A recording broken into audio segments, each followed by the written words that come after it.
girl up until now and what she's instilled in her own children. She has been successful because of how their family is. She also recognizes that a family is more than just what's inside your house, moms, brothers, dads, uncles, cousins, everything. It's the community. How we as a community family relate, what is important to the community as a family. She goes out and listens to those kinds of things. The people of Ward 5 are part of her extended community family. What's important to you is just as important it is to her. So how do you deal with something like that? Well, one thing she has done, probably more so than anybody else, is she's reached out to talk to you. If you recall the parade we had a few weeks ago, that woman was running back and forth down the street saying hi to everybody, that was her.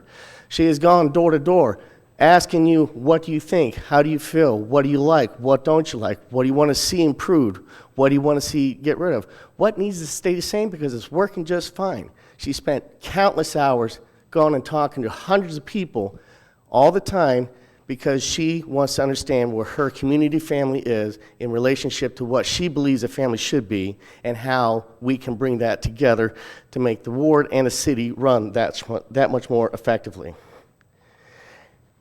Nearly everybody she spoke with in dealing with the community had a common theme. They were tired of politics as usual. It was almost universal. They did not want it anymore. They saw the damage that it causes. They saw how it inhibits a community from moving forward. They were really concerned about that. They spoke of it very often. They're tired of the status quo. It was told to her, repeated time and time and again, the status quo has got to go. It cannot be this way anymore because life is changing, times are changing, the community is evolving, but the politics and leadership of the ward and of the city, it's not doing that. One of the things she learned that she was rather surprised about, she had no idea, most of the people had no idea who represented them. Now there's a simple answer for that. They didn't bother to go out and meet the constituents like she has. She's gone out to talk to each one of you just to make sure that you know who she is and what your issues are about. Jeff, that's the end of the time we have for our first. You'll have 2 minutes to wrap up toward the end. Oh, great. I can do that in 2 minutes. Yeah. All right. Thank you very much. I appreciate it. And very good. Give it to Anton. Just remember to hold the mic a little closer so that it bounces a little better. And we are live now on Facebook, YouTube. Hi, everybody. My name's Anton Krieger. I was born and raised here in the city of North Royalton, grew up here, graduated high school from here, and I've always seen North Royalton as a quiet, quaint community. People move out here to enjoy the lush green space, the forested neighborhoods, and to send their kids to a great school district. And part of the reason why I'm running is because I want to preserve North Royalton and keep it that special community. With some of the recent development going in, for example, Omni Senior Living Center off of York Road, where 3 homes were rezoned from residential to general business in order to build yet another senior living center. That was originally voted down by the residents. That was supposed to go in off of State and Sprague Road. And also other residential developments going in where homes are looking backyard to backyard in accordance to adjacent developments. I can't help but to feel like North Royalton's starting to lose its special character. And that's part of the reason why I'm running. I would like to get on City Council to help revise our city's planning commission codes in realistic ways that we see other communities do and they work out, so we can hold our city's planning commission accountable against further irresponsible development.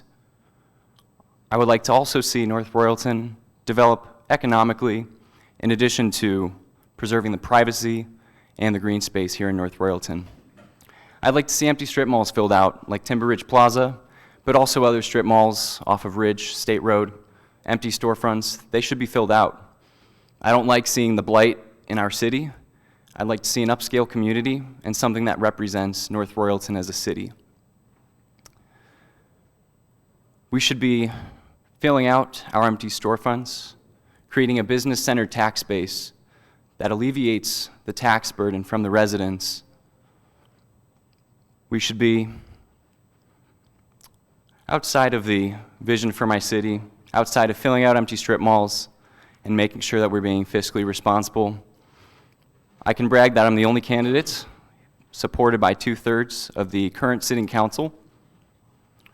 I'm also the most qualified candidate for this position, currently pursuing my law degree and my master's of public administration simultaneously. I'll be earning 2 certificates, one in economic development and one in city and public management. So my message really begins and ends with responsible development. North Royalton taxpayers are already paying too much in comparison to the residents of Strongsville and Brecksville, which offer better services for their city, including rec centers in the whole 9 yards, but they do it for less tax money, and that's because they're able to bring businesses in here. So I hope that you'll consider me for this November. I was ill-informed whether or not there would be any endorsements from the North Royalton Republican Club, but I would really appreciate your endorsement if you'll be going forward on that. So thank you for the time. Thank you for having me.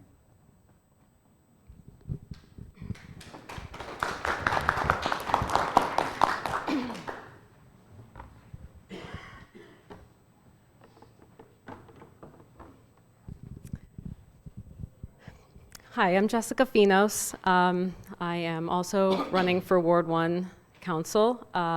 Just a little bit of background about me for anyone that wasn't present for the picnic. I've lived in North Royalton on the same street for 39 years. I just turned 40 this year, so since I was 1 year old, lived on the same street. My husband and I own a home 2 houses down from the house I grew up in, and so I've been here since 1980. I'm well aware of all the issues that most of the people in Ward 1 are facing and have been facing as far as stormwater issues and the vacant storefronts, Timber Ridge Plaza. I mean, I've lived here for long enough to see, I saw Timber Ridge built. When I lived on my street back in the 80s, Chesapeake across the street from me, I live on Delsey off of York, Chesapeake wasn't built yet, it was all woods. That got developed. Development came through. Overdevelopment happened a long time ago. Overdevelopment didn't happen just in the last couple of years. It's been going on since the 80s and 90s. Do I hate it? Yes. I do sit on the Planning Commission currently as a representative of our community, and there is a lot of misinformation going out there by certain candidates about what the Planning Commission is doing in irresponsible development, and I'm here to tell you that that is false. And everything that we approve is based off of the master plan. Everyone has an opportunity to read that master plan, and is all by the code and lawful. So the 3 parcels that were taken down for the Omni Senior Living were not rezoned from residential to general business, so that is false.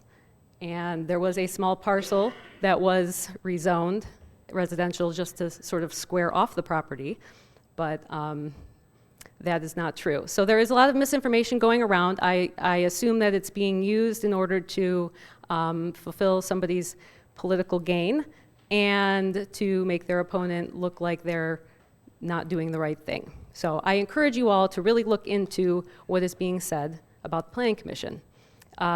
So I've been going door to door since March to talk to people, and it's been very enlightening to find out what's been going on in my ward all this time. And the issues that I've seen are, again, the stormwater. A lot of people have standing water in their backyard. I've always had flooding on my street, so I fully understand that. As a homeowner, as a taxpayer in this community, as a hard worker, a leader, I work every day, I have a family. I can understand and relate in every single way that all of you can to what is happening here. So, the plan for stormwater is I know that there's not a candidate up here that's going to make that go away on January 1st if they were to take office. That's something that is going to be worked through over time.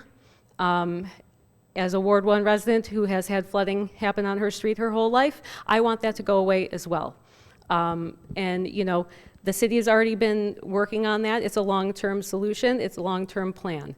There is, you know, that is going to be something that is worked out, hopefully, eventually, through the Northeast Ohio Regional Sewer District and their plan that they're coming up with, and they're going to be helping us out. The development in Timber Ridge, same thing. That's something that'll happen along the way. But I also want to see all the same things that my opponent spoke up about happen. I don't want to see any more trees cut down. I don't want to see overdevelopment. I want all the storefronts filled. And I believe that I'm the best candidate to be able to make that happen through my experience in my work. I'm public service every single day of my life. I've been helping the residents already, and I plan to continue to do that and to represent our community in a respectful manner without lying. Take it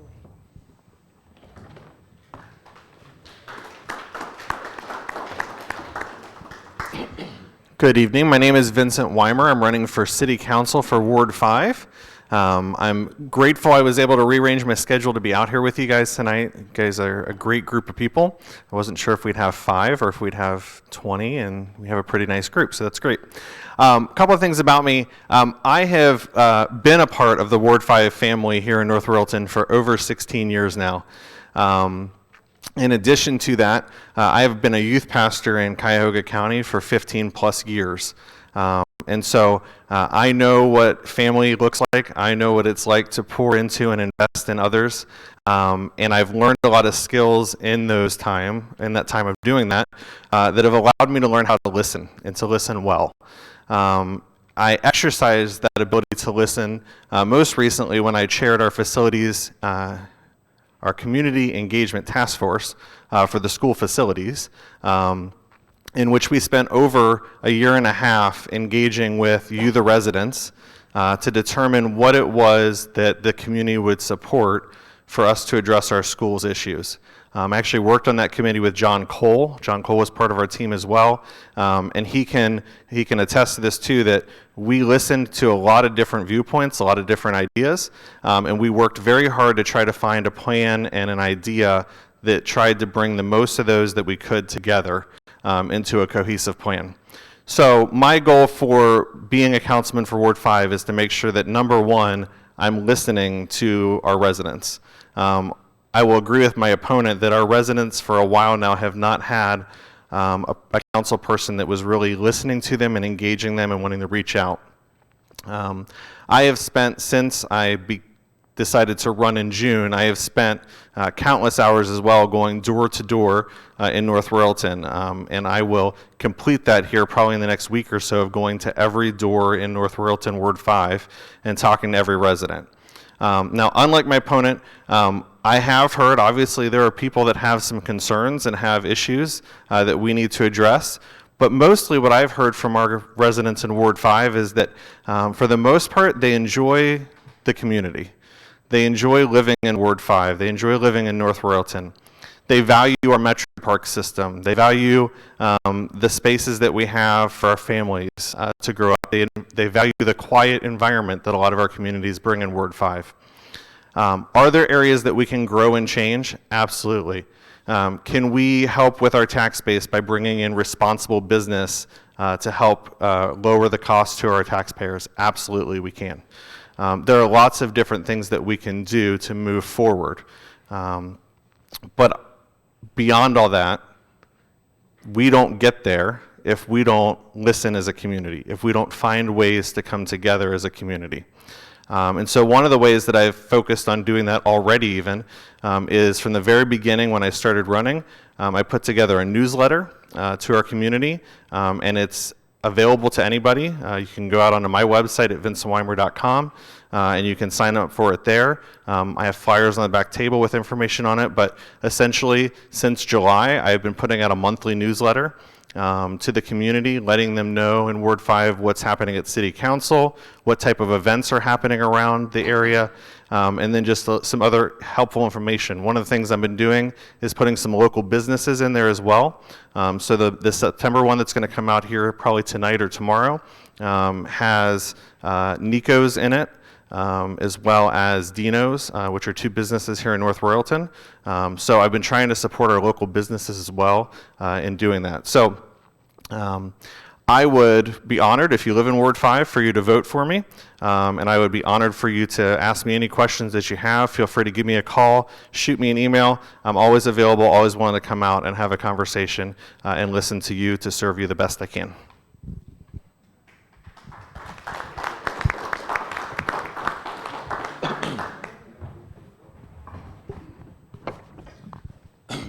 Okay, good evening, everybody. I'll apologize ahead of time for losing my voice. But my name is Larry Antoskeiwicz. I'm the current council president, and I am running for mayor. It's been an honor to serve you the past 14 years as Ward 5 councilman and currently president of council. As the only candidate who has the proven leadership and experience to lead the city, I guarantee an agenda that will maintain conservative spending and responsible management of our tax dollars, while still providing quality municipal services without raising your taxes. I've served on almost all of our committees and have chaired the Finance Committee over the past 8 years. Maintaining fiscal responsibility while still accomplishing improvements for our city has been a top priority. Highlights include a new playground at Memorial Park, a new city hall, a new library, and bringing a YMCA to North Royalton. As chairman of the Finance Committee, I helped to facilitate many of the improvements we all enjoy today, securing $50 million in grants that benefited North Royalton. Our well-informed decision to renovate the old library for the new city hall saved our city millions of taxpayer dollars. As Ward 5 councilman and council president, I have shown strong fiscal financial leadership. As mayor, I will use that vital experience to work with our new city council and to successfully manage our government and city services. We were one of the very first cities in Cuyahoga County to adopt the new Ohio checkbook program, which makes our financial records public. It ensures full transparency and accountability and is key to illustrating how your valuable tax dollars are spent. As mayor, I will continue to make it a priority. Our proactive approach has enabled our great city to reduce its various debt obligations by nearly $15 million since 2008. North Royalton's solid AA2 bond rating is a product of many years of focusing on good fiscal responsibility. As chairman of the Finance Committee, I have been a watchdog for your tax dollars. I will continue this trend. As mayor, I will promote our financial stability to secure funding for new opportunities, moving us forward into the bright future of North Royalton.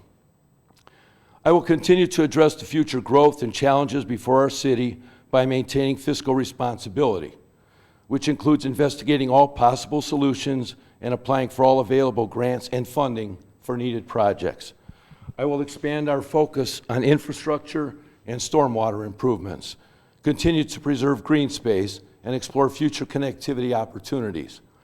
I want to develop a plan for all city property in our Route 82 corridor to upgrade and enhance our image.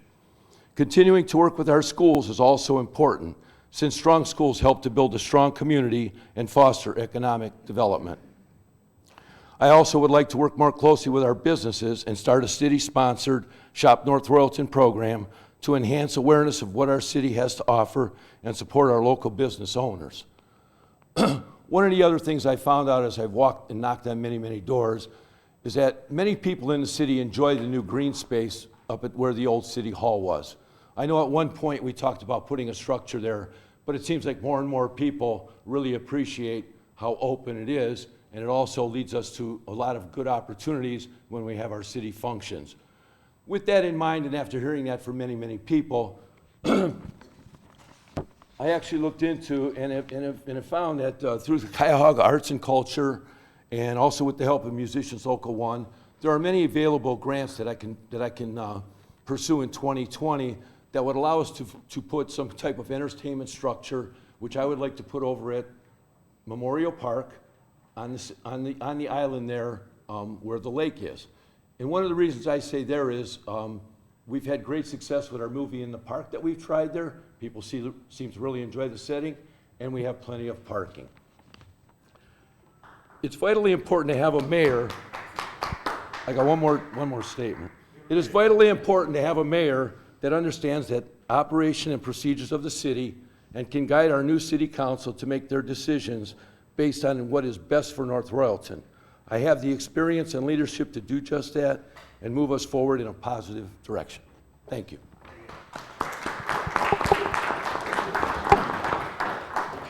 Has anybody got Purell? Only because there's coffee. I'm Maria Cross. Hello, and thank you all for being here. I didn't invite anyone because I thought I'd be talking to empty seats to make it much easier for me. I am running for mayor. I grew up here in North Royalton, and I talk about financial transparency, I talk about growth, I talk about safety. My financial transparency, I've learned the hard way. I had a couple of ex-husbands, I go through them, that left me holding the bag when they didn't pay taxes. I was a single mom, kids to raise, stuck. I worked 2 full-time jobs. I raised my kids without any child support, took care of all that, paid off all of the bills. All of that is gone. They, by the way, quit their jobs and were nowhere to be found. So I took on the load, took care of everything, and I understand the importance of financial transparency. I want you to know where your money is going. Right now, I am experiencing amazing financial success. I am financing my own campaign, my home is paid for, my vehicles are paid for. I owe nothing. I opened a coffee shop in North Royalton. I have always been a part of the fabric of North Royalton. When I was 5 years old, my parents bought a home, and they had it moved on a big, obviously it was a big truck, moved the house onto property that my grandfather owned on Wiltshire Road. They dug out the basement, put the house there. We played in the yard, we played in the mound of dirt, we played in the woods, the boys would come over, we played softball, it was so cool. Then we got a McDonald's. We're like, oh my God, we are so cool. So then, obviously, the city folk found out how cool it was to have a McDonald's because they started moving here. So we get a lot of people coming in, and it's okay, more friends, more fun, more people to get to know. Great, nice neighborhood. Then more people coming in. Then you get the developments coming in. With growth comes responsibility, and I think that's where we faltered. It's been irresponsibly handled.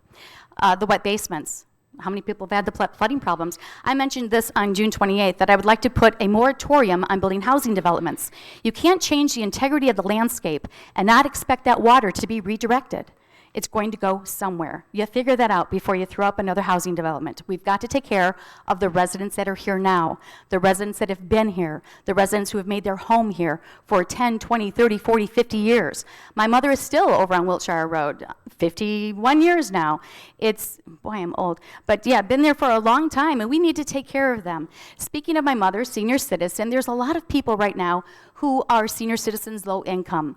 They need help. They have a broken gutter, a broken window. They can't afford to fix it. Right now, you get a violation. Shame on you. Here's a violation. You can't afford to fix it. We're going to give you another violation. Here's another stress for you. Here's another headache for you. We don't care. You can't afford it. Here's another violation. What I would like to do is do a fundraiser, and say we get $20,000 in that fundraising pot.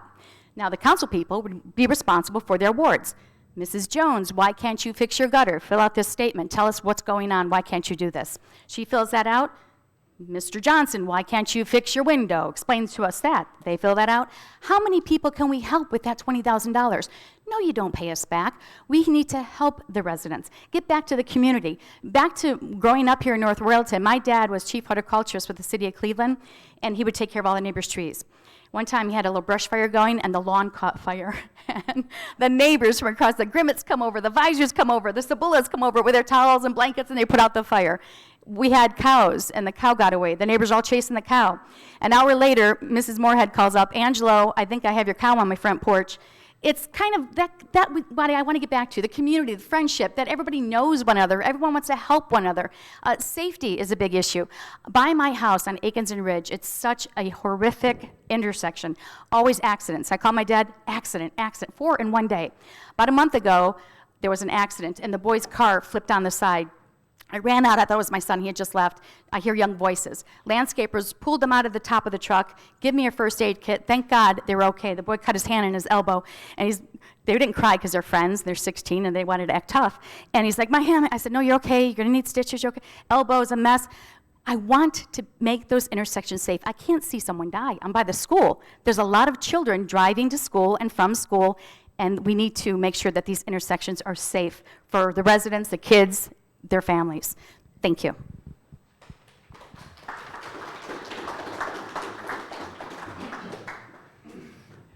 My name's John Nickell, councilman, 12 years, on the same council that our colleague was on.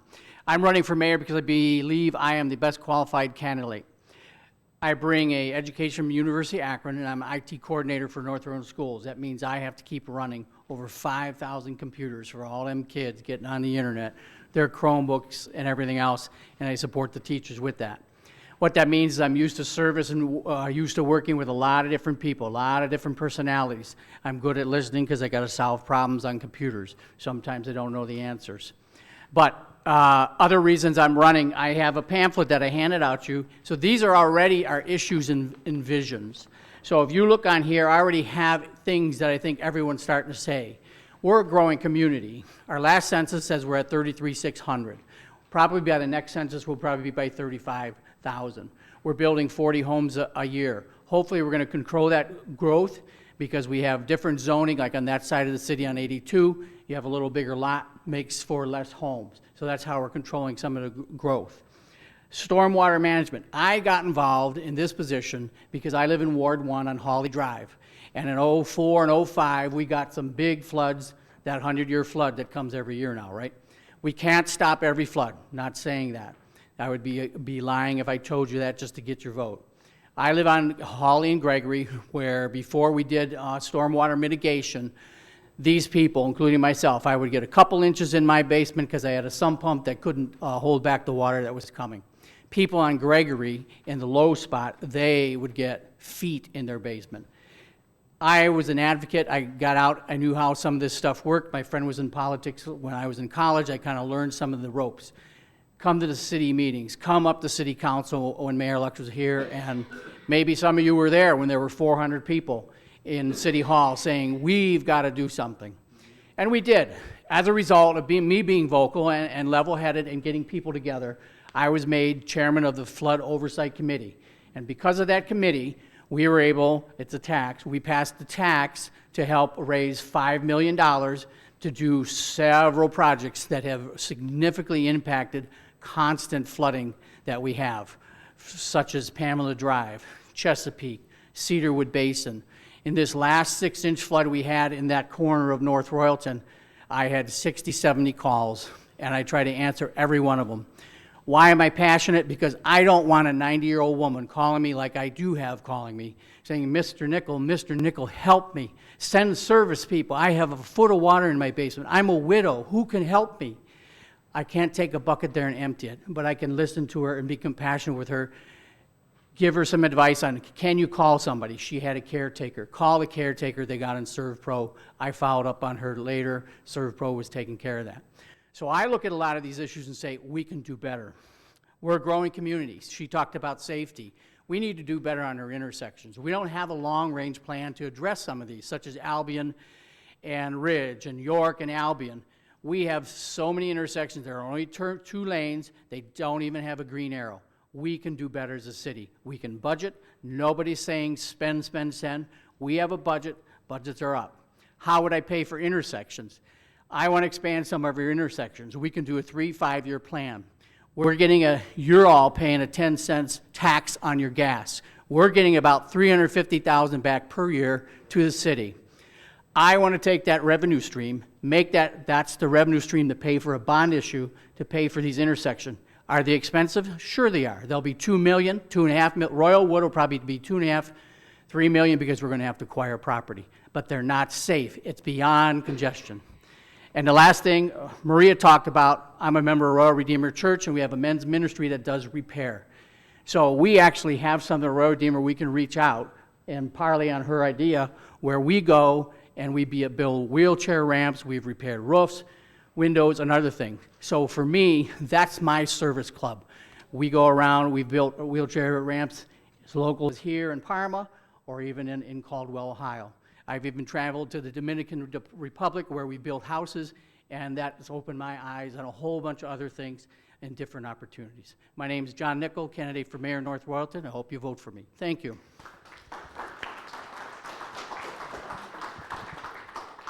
Guess it's the teachers and us that we stand in front. I'm Barbara Zindroski. I'm running for mayor, and I'll tell you a little bit about me. My family's the heritage family from here, the Weibels, B Halls. In fact, where the Broadview Town Hall is my grandfather's farm. And if you go down a little bit, and to the right is the B Hall farm, and then across the street was my great-grandfather, where Assumption, it was a mission at the time, was first built. So I have history all the way back. In fact, my grandfather had the first horse and wagon to take the kids to school. So you're talking, yeah, that's a long time ago. It is. He has a picture up at, he did have a picture up at the high school. And I've been involved with the city since the early 80s, as my husband was the police chief here and on city council. So consequently, I've gone to all of the events and things all along the way. Up to when I was in the school board. I was on school board for 8 years. And again, I've been involved in one way or another, if not going to city council meetings, dealing with school board issues, and then things that happen with the police chief. And it's a tough job. So I've had that background. I'm a retired teacher from Normandy High School. I taught 36 years the dental medical program. And I did teach for Case Western Reserve. I was a clinical instructor at the Veterans Hospital for their dental program where you put fillings in. So I'm sort of like a dentist. They drill, I fill. And yeah, it's very artistic. So when you look at my fillings, they used to tell me I should, sign them. But I've been doing that all along. I'm still doing that as well. However, I am retired. I have a nice income. I'm comfortable. I'm running, though, because of my experience I had out in Huron. We have a small cottage there. My husband and I got involved 4 years ago as trustees of their Properties Owners Association. And there's a manufactured home site where they're just deplorable. A lot of poor in there, just deplorable. And I'd say, well, I don't understand. Why isn't this getting fixed? And they said, well, the city can't enforce their violations. I go, what do you mean they can't enforce their violations? Well, they can't. And neither can the County Board of Health. They can't go after the health and safety. I said, well, that makes no sense. I said, so if I have these violations at my home, are you going to, come after me, enforce them? And they say, absolutely. I go, well, you can't do that to me and not to, take care of these people. Plus the landlord there owns almost all the units. So I started looking into this, and we had a commission from the Governor Kasich had put in place a commission for the manufactured homes. And there was 6 of them, 2 appointed by the governor, 2 appointed by the senators, and 2 appointed by the House reps. So once I started looking into that, some of them didn't even live in the state. They had manufactured home companies, or they own these. Well, they'd come in, they had 1,500 manufactured homes in the parks in the state of Ohio, and only 2 inspectors. So they'd come in and say, well, that letter on that unit's off. And it was like, are you kidding me? They're off their units. They have electrical issues. These poor people are living in there. And 2 years before my husband and I bought the cottage, there was a fatality.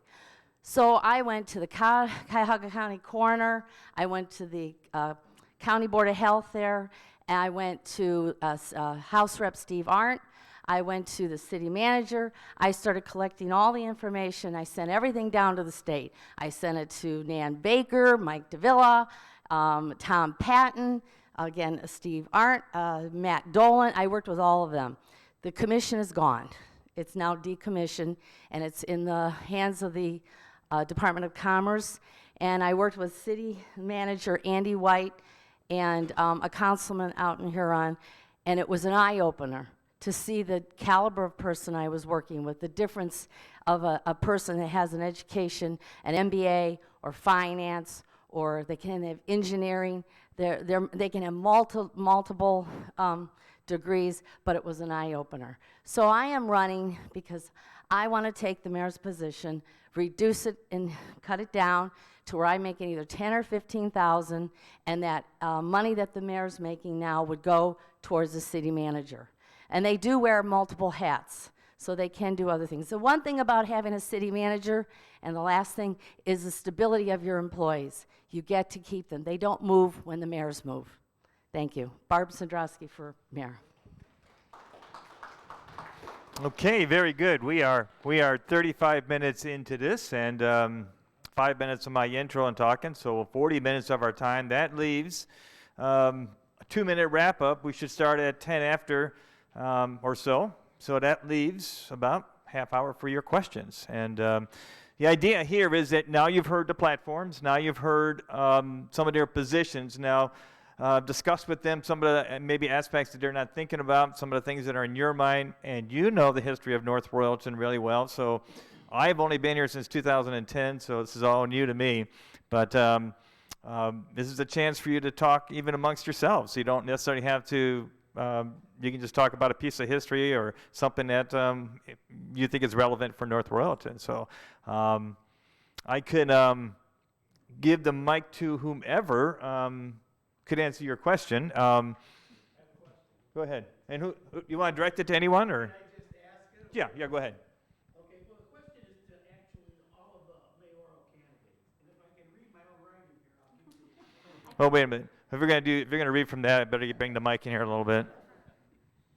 Well, the first thing I'd like to do is I'd like to compliment Maria Cross. I think she's not taking any campaign donations. She's running a campaign all on her own. And I'm kind of concerned about this because of some previous campaigns in this city and what has occurred because of them. So here's my question to the mayoral candidates, to each mayoral candidate. In the past, I've researched campaign finance reports from the Board of Elections. My question is this: if you win this election, will you continue the practice of awarding city contracts to those that make donations to your campaign? It's known as pay-to-play, and it's often concealed in the finance report by using a company operative. In the case of the Rumpke Corporation, a fellow by the name of Broadview Heights Joe Baylog was the person that was used as a company operative to give to a campaign. Now, I would also like everyone to know here tonight that the campaign finance reports are available 30 days after the election at the Board of Elections on Euclid Avenue. Every resident, every person that votes in these elections can go down there and pick up their own copy of the campaign finance reports. Now, I did talk to one wise old man lately, and he gave me a little bit of advice. He said, Ron, when you read that Royalton Recorder, you vote for the person that has the smallest ad in the Royalton Recorder. So that's my question to you, though. Did you pick up on the question? Say it again real quick. But, very good. And we'll just go down one at a time real quick, just right down the row. 30 seconds. I haven't taken any donations. I'm supporting myself. And, I'm let's see, what else did you want besides that? Yes, you do. And then you do, you do a loan to yourself is what you do. So yeah, I'm not, and the reason I like the city manager is they're impartial and there's no paybacks. They're not politically connected. No favors. Mm-mm.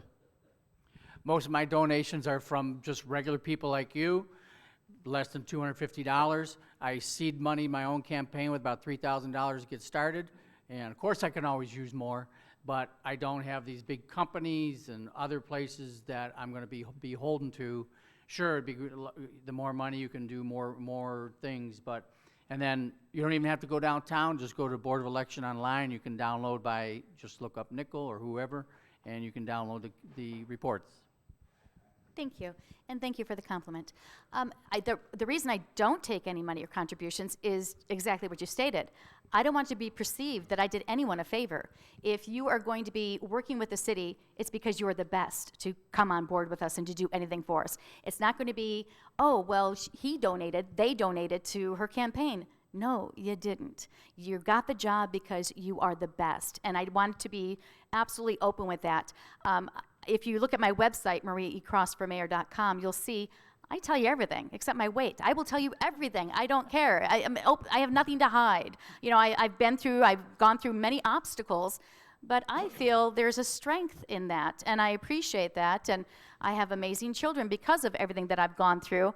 And I don't have 5,000 signs because I am funding my own campaign. But I do so appreciate the people who I meet, and they're so willing to put a sign in their yard for me, and I don't have to pay to put a sign in someone's yard, and I appreciate that as well. So open book, if you want to know anything, I'm absolutely going to tell you as much as I can. Excuse me. First of all, I'll start out and say I weigh 191. Damn it. Okay? I've lost 10 pounds since I've started the campaign, so it's been a good thing. I'll answer both questions. Everybody seems to be answering one. I'll answer both. Yes, I do have campaign fundraisers. I've had them for 14 years. All of my stuff is online. It all has to be. The Board of Elections, we also have to file a yearly report with the Ohio Ethics Commission, which is another thing that we have to do. I've done those consistently for 14 years.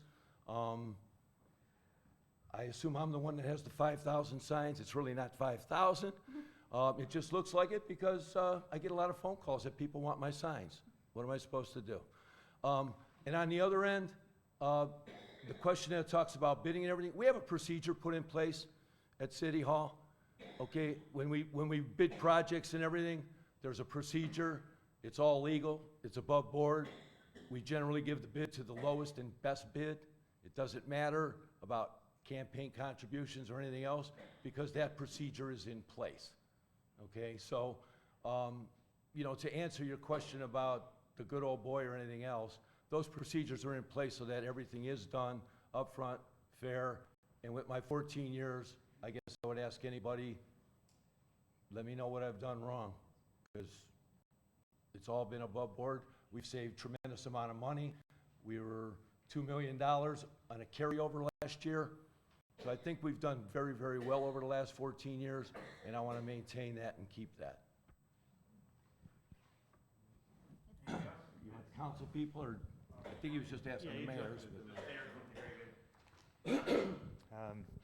Okay, so any other questions about the master plan? I've been editing this city panel video, so we're talking about how State Road is supposed to be developed and ideas of what people would like to see for North Royalton. Some say rural, some say economic center. What would be some ideas for State Road? We're talking Wallings to 82, I believe, is the plan, right? As a sort of built up more commercial areas, particularly around Royalwood, I was reading. So what would you like to see? We got 2 ice cream shops opened up. We've got vacant land from the Honda place that's now empty, and the Import Auto that's selling, I guess. I don't know the story about that, but that's a nice piece of property. And as we go down, you've noticed early on that on State Road there was about 5 houses together being sold as a block, and they couldn't sell, but they were trying to get development there. So anybody have any ideas of what you would like to see 82 in State from going on down? Sure. Well, that's just here. We're here to hear from you guys. So. I used to work in the wastewater business, and the thing is that people really have to start to think about all the building that's going on. And as far as parking lots are concerned, like behind Sereno's restaurant, there's a huge parking lot back there. Well, when the rain falls, where do you think it goes? It hits that parking lot, rolls off the parking lot into those back properties, and it ends up on Tilby Road and back in there. So whenever you start thinking about building projects, think about parking lots and think about where that water is going to go and contributing to making the flooding even worse than it already is. Now, there has been some development here that it's just mind-blowing. On the maps of the 1930s, going back to the 1930s, the area between Albion and Aikens, or Abbey, Albion, Abbey, that area down there, and York Road, that boundaries there, that was designated a federal floodplain in the 1930s. It's right on the old aged maps. You can actually see it. And yet there's been building in that area for many years. And how could you build on land that's in a federal designated floodplain? So I don't know the answers to some of these questions, but I think they're things that some people ought to start thinking about. Okay. See if anybody has to say about the flooding. Yeah. See if anybody has anything to say about the flooding. I know. I heard from someone about, I think, Maria, you're talking to a neighbor that in the backyard, we're talking about making more of these retention ponds and so forth like that. Goodman told me that when their sewers were installed, they were installed incorrectly. They're misaligned. So they said, now the sidewalks are buckling, as you can see, and we flood. And they told me that the city won't do anything about it because now it's too expensive. So what they did is install them improperly to begin with, and now the residents are stuck with it. They said they put the cameras in, they're misaligned. He said, look at our sidewalks. And it's just, I don't understand that theory that, oh, well, we put it in wrong, but tough. Now you're gonna get wet basement, tough, your sidewalk trip. It's horrible. I'd like to get a licensed, bonded, insured private company to come in. You check those maps. You explain to me how we can fix this. What's the solution? If you are a licensed, bonded, private company, and you come in and you put those sewers in misaligned, you're going to come back and fix it. It's going to cost you whatever it's going to cost you. You're going to fix it till it's right. The residents should not have to suffer the brunt of work that's been done improperly. It shouldn't be left on their shoulders. For me, the flooding, I'm in that flood zone, unbeknownst to me. We made a lot of projects. Huh? Don't tell if I want to sell. So it's important to me because I know that anguish when the water's coming up in your basement. And there was an 86-year-old and her husband, they had 3 sump pumps set up so they can pump out a foot. It was always a foot of water. He had a whole system. They had to finally solve it by putting a backflow valve in, just like I had to put a backflow valve in. Now, as a city, we've made a lot of progress since 06 and 07 with the thing. So we do have to say we have done a lot. We've got basins and stuff where every time it would rain, Larry and all of them, we would just have cringes in our stomach because we knew it was going to be bad. So most of us have done in our councils. Remember, on all this stuff, whether it's YMCA, this library, it's a whole council that votes on everything. It's not one person.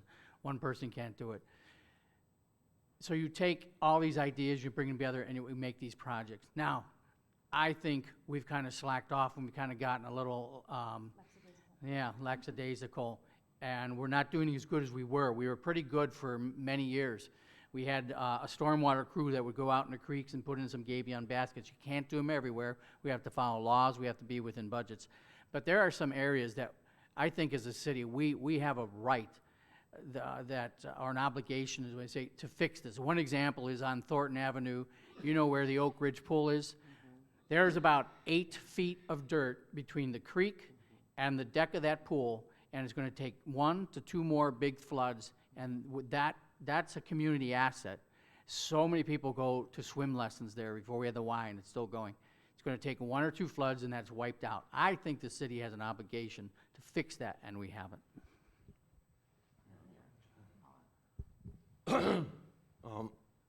I'll address a couple of those. As far as Oak Ridge goes, I know that since we've partnered with the Northeast Regional House Sewer District, I know that they're currently doing a study over in that area, and that report should be out sometime later this year as to what the plan is for them to address and fix the flooding in that area. And the Northeast Sewer District has actually been a very good partner of ours, and they have addressed a lot of our issues. And along with that, now that opens up and frees up capital and everything that we can start attacking some of the other flooding issues as well.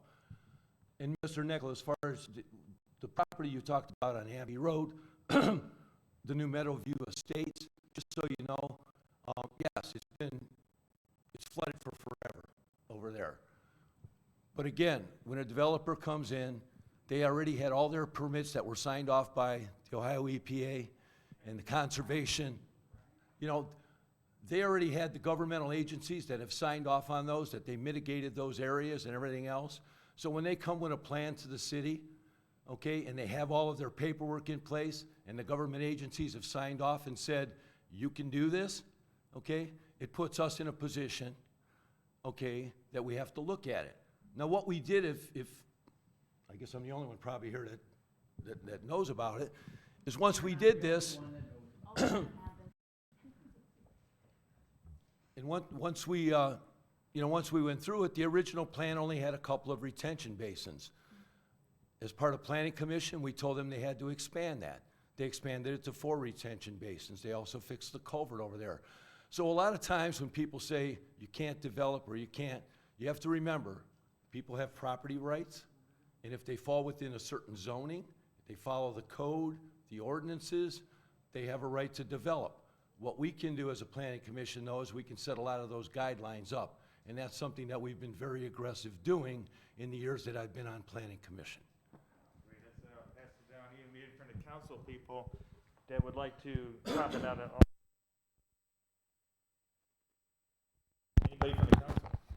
Test 1, 2. This will work a little bit better. Anton Krieger, by the way, just to remind you all.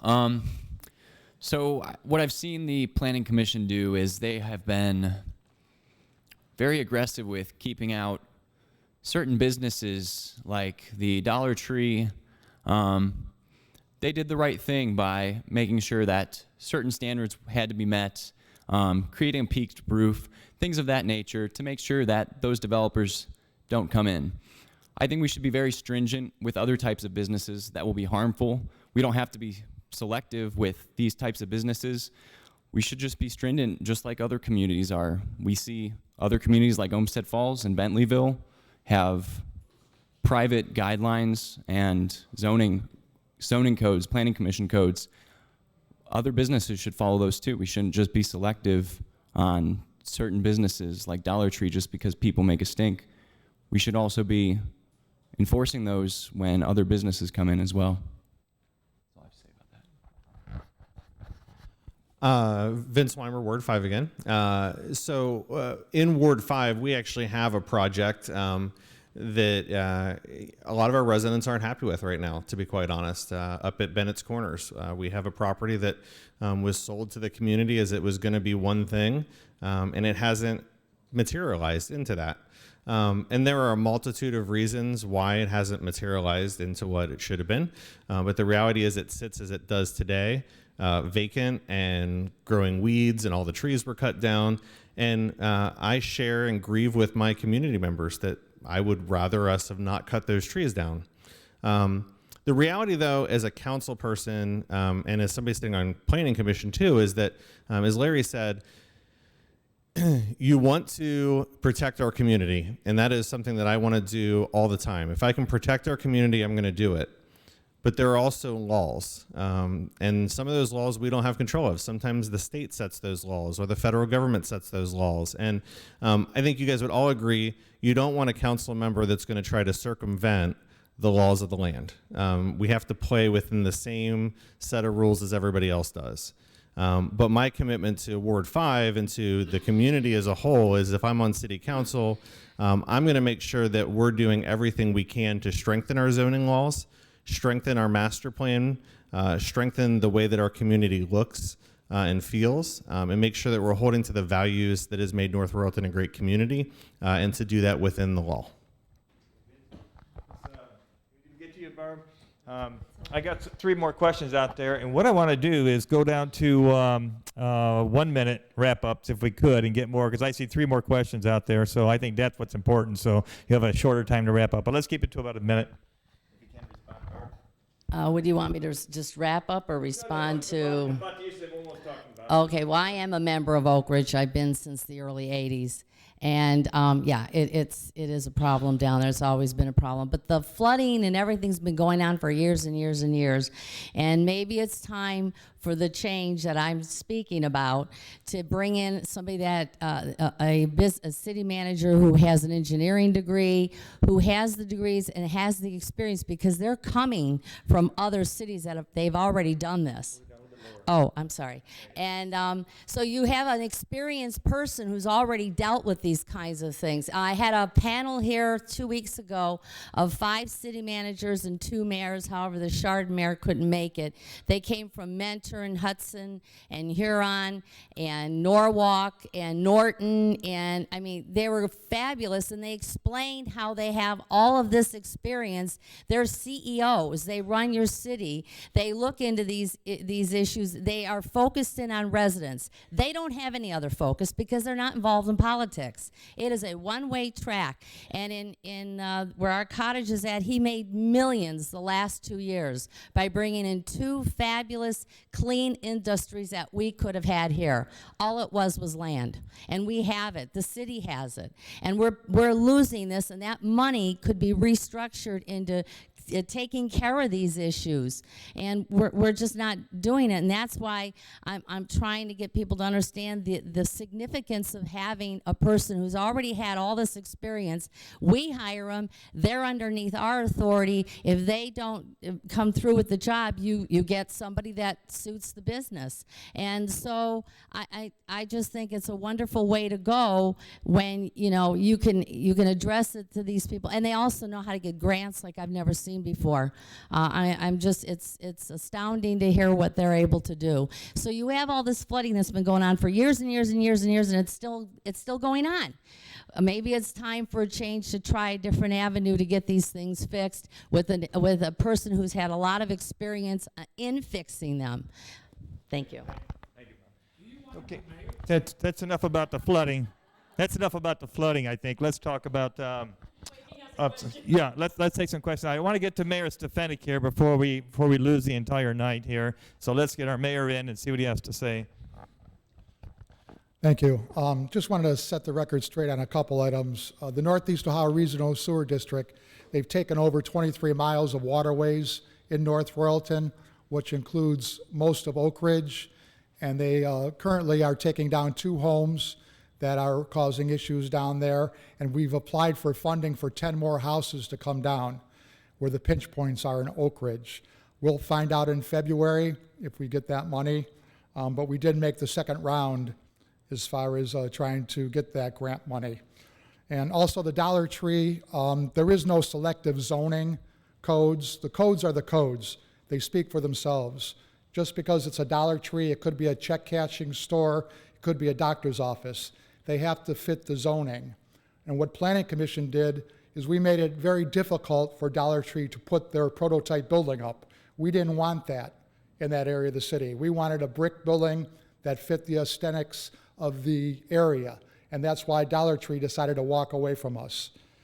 If we would have just said, yes, we don't want you at all, we would have been sued, and you would have seen the metal building up there like you see in most other communities, or the Dollar General store that just went up in Broadview Heights.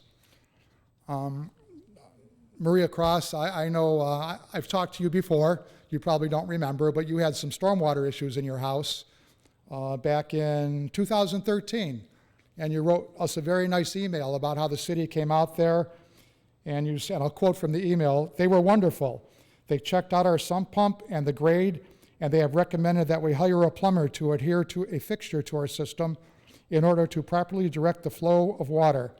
Thank you for the quick attention to this. We do so appreciate your help." That was our service director that came out. As he comes out to, may I finish, please? It's my turn. It's my turn. Thank you. You'll have your chance. They come out to hundreds of homes, and they've been out to thousands of homes.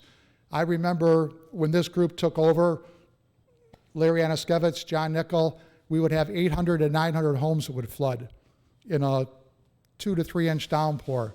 We've probably reduced that to about 50 to 75. Is there more work to do? Yes. But the Northeast Ohio Regional Sewer District has really pitched in, supplied us funding to do more work, and also the studies to show us where the problems are, and more importantly, the funding to take care of those issues. And I just wanted to mention one thing about city managers. I heard quite a bit about it tonight. All the city managers that you talked about, Ms. Zindroski, they play, we call it superintendent roulette, where superintendents go from one school district to the other. It's the same thing with city managers. The former Hudson city manager was a New Brunswick city manager until he was fired. And then there was an eight-month lull between city managers, so the police chief would have to take over. So they hired another city manager. Lo and behold, he was fired. And then, of course, Hudson, recently, within the last year, there's a lawsuit right there with the residents of Hudson. They're upset that the manager's salary went to $160,000 in Hudson. Cleveland Heights is currently voting to get rid of a city manager government because they believe that the residents should have a voice in who's going to lead their city. Also, Cleveland Heights city manager Bob Downey was fired in 2013, replaced by a young lady, I forget her name off the top of my head, but she now makes about $160,000 a year as city manager. And last but not least, in Huron, Ohio, the city manager there and city council is getting sued for going into an executive session and giving the city manager a 3% raise increase. And they're being sued currently. It's the Hinners versus City of Huron, case number 2019 CV 0275. I have a lot more information on city managers, the real story on city managers if you really want to listen. And I will stick around afterwards. I'd love to talk to each and every one of you about the successes we've had the last 12 years, and I look forward to speaking with you. Oh, there's Stephanie. Well, no, and like everyone here, we're exploring the issues and everyone's giving their input, and when we do want to hear from everyone, what we don't want to get into is trying to explain our bases, which will take all night, and we only got minutes left. So let's just hear from the citizens and what your questions, what your concerns are. This is Mr. Worski. I was just wondering if you're a caring and compassionate person, and if you stand by your Facebook post from yesterday, maybe from your husband, about people that live their lives in gender fluidity, and you thought that they were weirdos, being my nephews are gay and my sons, no gay kids. Okay, well, if it's not out there, then it's not out there. Yeah. Okay, and John, you're a little hostile, you're a little high-tempered, you're always getting in it with Larry. I understand that, but I didn't know if there was any underlying, if you work well with others, if you could. Okay. I didn't know if there was a alternative lifestyle thing or something that you didn't agree with, but I'm just putting it out there. Okay, because everything can be worked out with the public, and because everything could be done, the sewers, the traffic, the York Road needs a turning lane. There's so much that can be worked out in council and in session with the public's input. But what we worried about is compassionate people that take care of the masses. Don't just huddle amongst yourselves and work out your own little back pocket deals and stuff like that. That's all. I'm just worried about her care and compassion, if it's true, and if you have a problem with Larry, because you seem to always be bickering with each other.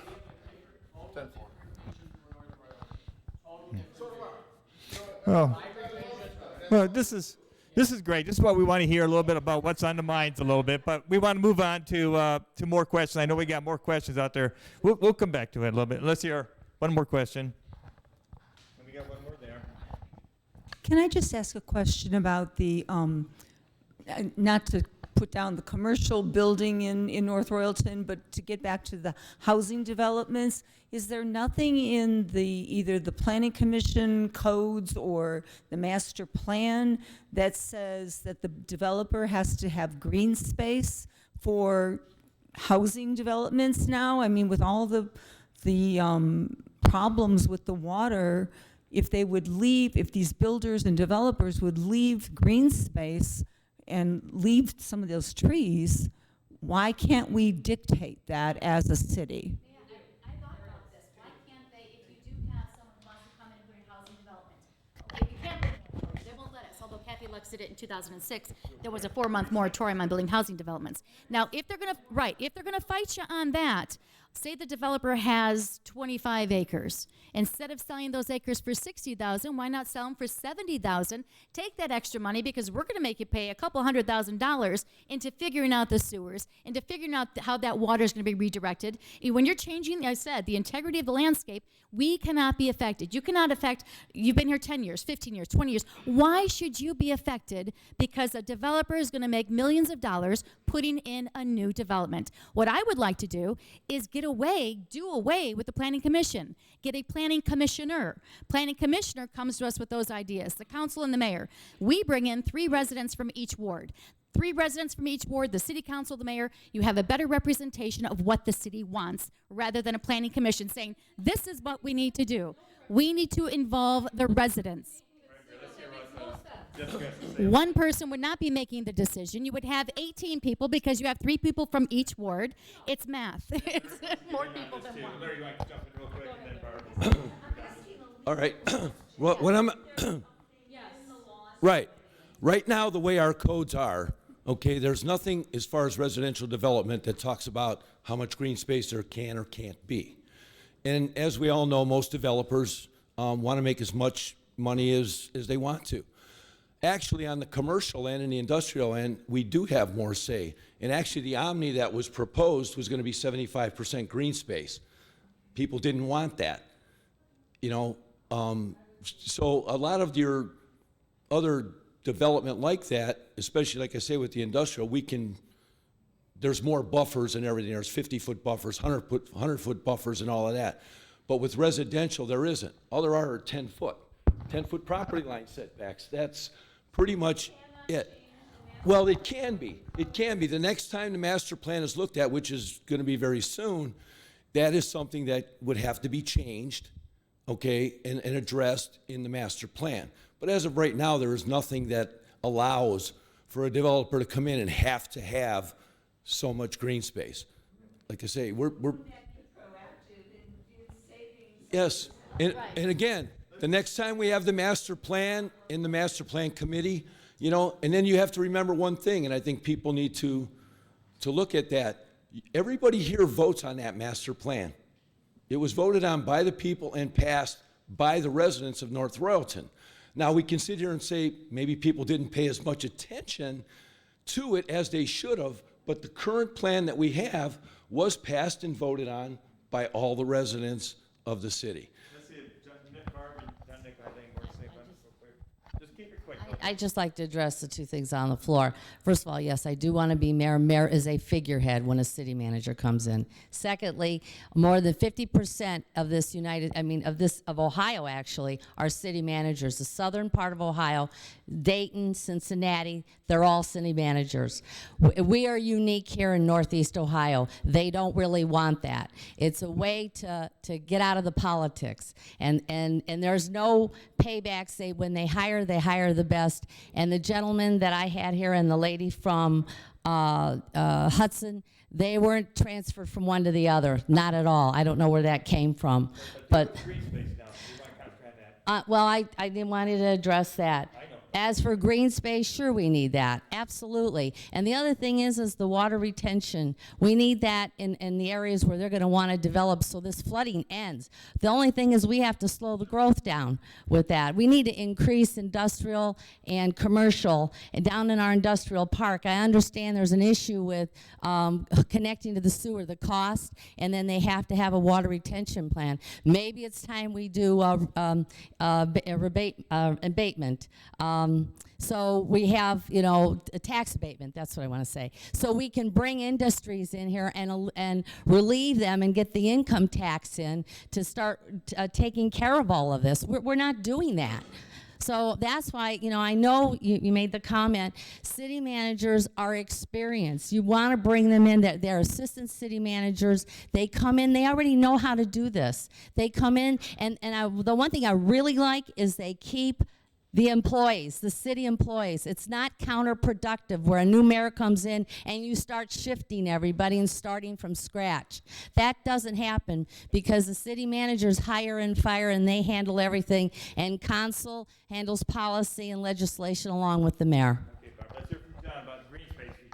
So green space, quick, right, we have Memorial Park and we have our city green, we haven't done anything with it. And we did some electricity and we can develop that more. I actually would like to see some kind of pavilion there so that you can have events for the community there, put up, we just went to Tinker's Creek Pavilion, wasn't very big, 48 by 24. Simple pavilion, won't be overly expensive, and we can use our green space, add some pathways in there. We don't have pathways, we have mainly mud, and we're in Northeast Ohio, you gotta do that. And that'll do it. Very good. Anton's got one more comment to make, but we've got 5 more minutes, so we'll get one more question in after Anton uses this for a minute, and then we're going to do a 1-minute wrap-up about 20 after, and we'll be done by 8:30, and then you can talk to everybody while I clear up my equipment. Are you saying that this was my 1-minute wrap-up? No, just... Oh, okay. Sure. Yeah, so President of Council Larry Antoskeiwicz said that there are no current codes right now for green space, making sure that when developers come in that they have quantitative measurable goals to abide by when they're developing. The master plan actually lays out incentives for when developers come in. Maybe they should do cluster homes that are a little bit closer together, but there's a lot more green space in the backyard, so we're able to work with these stormwater issues. Yeah, that's 1 minute. I don't want to... Okay, real quick, how many do we got left to have a question here? Okay, 1, 2, 3. I just want to give you the mic. I'm going to hold it, but give me about 20 seconds of your question. We're going to ask all 3 questions, and then they'll respond as they will, okay? The whole question about development or bringing in retail, I know the administration for years have been trying to fill empty stores. After I left corporate life, I had 2 retail businesses. It's a terribly tough, hard way to try to make a living. And given the machinations and the transition of retail going into Amazon and eBay and all these places, if anybody here has the money, you can open up a business tomorrow in any one of these storefronts. And second of all, regarding campaign funding, if you're in a competitive race, you should take money from whoever wants to give it to you.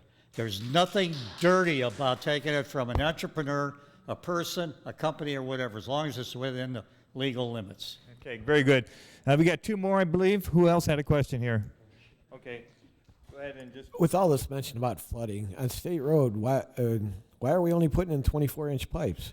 Why aren't we putting in bigger pipes? It seems like... Okay, bigger pipes to State Road. Very good. Another question? You're going to respond to these, okay? Okay, your question? Along the same lines, how are you going to bring businesses into North Royalton? Okay, I so mean, it's necessary. yeah, bigger pipes and how, and tax incentive, things like that. Any more questions you want to get to? And then you'll do your 1-minute wrap-up based on all of this. I feel like we need to be focusing on our industrial. We need big businesses, not retail storefronts. Yes, those need to be filled, but per the master plan, some of the most valuable property is along 82 and York Road. And now that we're finally improving 82, what plans are there to capitalize on that? The master plan says that the baseball fields are sitting on prime industrial property, and it was recommended that they be moved like 15 years ago. And what do? We put in lights and Wi-Fi. Now we bought adjacent property we're going to use for storage. How about connecting that Alpha York to 82? Okay, I clocked the drive from the 71 exit to Abbey. It's about 5 minutes of midday traffic. And then I followed a truck all the way down to York where it turned to go into York Alpha over there. When it, it would make more sense for it to be connected to 82. I mean, what are the plans to capitalize on that property? Okay, very good. Any more questions before we do our wrap-ups here? Okay, last question here. This is a more direct question based off the very first question that was asked. It's for Larry. It's rumored that Bob Stefanik, who appointed you to your position, is backing you because you in turn promised him a high-paying position. Is that true? Well, he'll address that when we wrap up. Any more questions? Any comments? Let me answer. Okay. Okay. Number one is he did not appoint me into my position. When I got appointed in, there was a vacancy because the lady that had got elected resigned because of health reasons. And the process is that there were 3 of us that applied for that position, and City Council actually, through a majority vote, appointed me into that position. And number 2 is, I can tell you emphatically that Bob Stefanik is retiring. There is no position available for him in North Royalton under my administration. Okay, well, we're going to do our 1-minute wrap-ups and be done by 8:30 because they are rough on closing up. They like to go home, so I know we've been here a lot. So this is 1 minute. We're going to go down. You can talk about anything that you heard and just wrap things up, but we got to move it along. Okay, I'd just like to say, going back to city manager, it does get voted in by the public. I want you to know that. The charter review has to look at it. They recommend it to the council and mayor. The mayor has to, council mayor has that option to put it on the ballot. If they don't, then you do a referendum where I'd have to get signatures from the public. But the public makes the decision, nobody else. You vote for it. And you vote for me, it's already in that direction because that's my platform. And I wanted to address the fundraising. Ken, I just chose to do that. That was my choice to pay for my own. That's the way it was. Yeah. Oh. Thank you.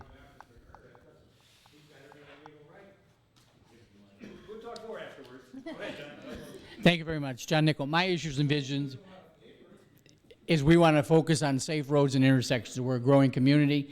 We need to do better. We don't really have a plan. We can do budgeting. It'll all be within the budget. We want to work more on stormwater management. I want to look at city services. One of the top things I heard was look into leaf collection. I would like to do a study, see what the cost is, if it's feasible. It'll be up to the new council and mayor to vote on that. Financial management, we'll continue to focus on what we're doing good.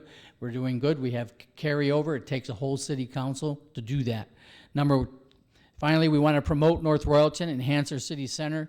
We need to do better with our signage, street lighting, and street planning, reimagine the city green, maybe have, like I said, the pavilion up at City Green. And finally, I want to increase the digital presence of our city. There are so many things we can do online to expedite things for businesses when they need business permits, all kinds of things, so that it's quicker and that under John Nickell, we're open for business and we're going to be friendly to business. Thank you. Well, there's so much things to touch on. To the man in the red shirt, met him earlier today, nice man. Yeah, I don't take any donations or contributions. I'm funding my own campaign. I was offered money by some business owners, and I said, I'm keeping it simple. I don't want anybody to come back and question anything. People will. If you take some money and if someone gets a job, they will question it, and I don't have to answer because there's no question for me if I'm not taking any money. As for business, I would like to get business into York Alpha Drive. People want to keep the rural look of North Royalton, but we do need business. We can get manufacturing business into the York Alpha Drive. It doesn't affect the beauty of North Royalton. You still have the trees, you still have the loveliness, but keep it contained in one area. That's what I would like to do that. And you have a lot of great ideas too, so maybe you should be on city council or something. But it's just about working with the people. I want to get the people, the residents, more involved because you shouldn't be door popped by like, oh, what did they do there? You don't know. If we can bring you into making the decisions, I think it's going to be a better way for North Royalton. You'll be more involved, and then it's our town. Okay, still try to address a few things. I heard about taxes. I know nobody likes to pay them, and everybody feels that they pay too many. Right now, we're about the 5th lowest property tax in Cuyahoga County per 100,000. So we've done a great job of keeping our taxes down. The 14 years I've been on council, we have not raised taxes, and I do not plan on raising them at all. I know that we can budget within our means, continue to live within our means. As far as working on the city green, again, I think it's a beautiful space. We can continue to beautify it. I think the best place to have most of our events as far as the movie in the park and stuff like that is the Memorial Park, where we have plenty of parking and plenty of room versus trying to put something on a green and then try to figure out where people are going to park. So I think there's some better ways of doing some things. And I will be glad to stick around afterward if anybody would like to talk to me anymore or answer any additional questions. I just want to thank everybody again for coming out tonight. I do agree with several of the members up there that have already talked. I think building our commercial business base is a great way for us to relieve some of the strain on our taxpayers. I will echo what Larry said, though, that we are the 5th lowest in Cuyahoga County, and I think sometimes it's easy as a resident for us to sometimes forget that, because we do all feel the pain, and we feel like it's a high tax base. But we are blessed in North Royalton with fiscal responsibility that has kept that low for us. But I think we can continue to build our commercial tax base. And ultimately, if you elect me, my goal is, I can come up here and say a lot of things about what my opinions are of things, but I'm not representing me on city council. I'm representing you as the residents, and I want to hear what my residents have to say about each and every one of these issues, and I want to represent those issues according to the way that the residents want them represented, and that's my commitment to you in Ward 5. And for Ward 1, I have lived there my whole life. Probably going to die on Dulcie Drive, and I want nothing but the best for my community, my ward, my street, everything. My son is going to be growing up there as well, so I wouldn't want anything less for him. My plans are to have some better communication with the residents of Ward 1. That was one of the concerns that a lot of people had.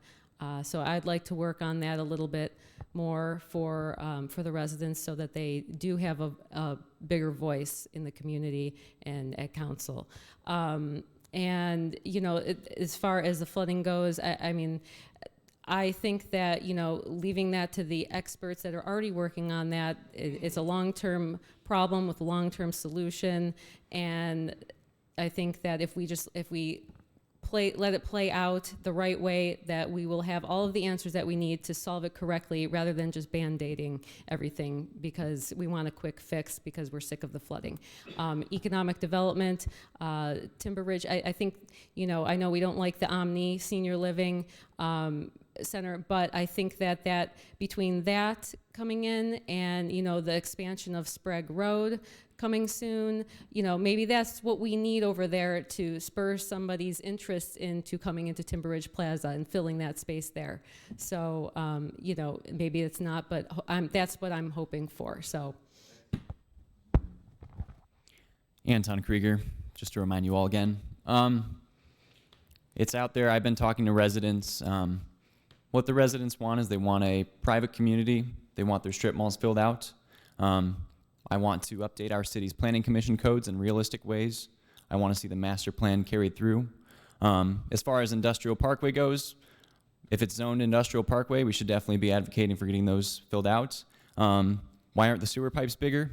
I wasn't in the decision of making that, but I think long-term investment's important. We should be investing in our city. I am the best qualified candidate pursuing my law degree and my master's of public administration at the same time. Going to be earning 2 certificates, one in economic development, one in city and public management. I'm the only council candidate that can brag that I'm endorsed by 2/3 of the current sitting council. I'm in 5 service organizations in the city. I'm sorry that I've been painted, a picture's been painted of me that I am a liar. I'm really just trying to communicate what the residents have told me, going door to door, and bring my educational background to address these issues. So thank you for having me out. All right. Go ahead. All right, 1 minute. All right, speaking on behalf of Don Carboni, Mcdonald, I would like to thank you all for coming out here.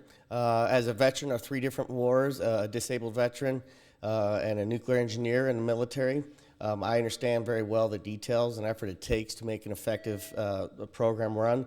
Speaking with Dawn and her ideas and her principles. The library is closed in 30 minutes. Speaking with Dawn and her.